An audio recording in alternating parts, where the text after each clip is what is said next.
പ്രിയപ്പെട്ട കൂട്ടുകാരെ, നമ്മുടെ വാപ്പയുമ്മയും പാവങ്ങളാണ്. അവരെ ഒരിക്കലും വേദനിപ്പിക്കരുത്. മുത്തുനബി പറഞ്ഞല്ലോ, ഒന്നാമതും രണ്ടാമതും മൂന്നാമതും നിന്റെ പൊന്നുമ്മയാണ് നിനക്ക് പ്രിയപ്പെട്ടത്.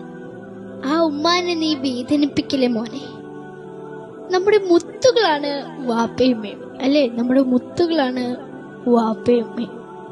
നമുക്ക് വേണ്ടി ഉമ്മ സഹിച്ച വേദന എത്രയാണ്, ത്യാഗം എത്രയാണ്. മൂർച്ചയുള്ള കത്തി കൊണ്ട് ശരീരം മുറിച്ച് ഓരോ ഞരമ്പുകളും വലിച്ചെടുക്കുമ്പോ എത്ര വേദനയാണോ, അതിന്റെ 1000 ഇരട്ടി വേദന സഹിച്ചാണ് പൊന്നുമ്മ നമ്മളെ പ്രസവിച്ചത്. കഷ്ടവും മൂത്രവും കോരി നമ്മളെ വളർത്തിയ പൊന്നുമ്മ. ആ ഉമ്മാനെ നീ വേദനിപ്പിക്കല്ലേ മോനെ.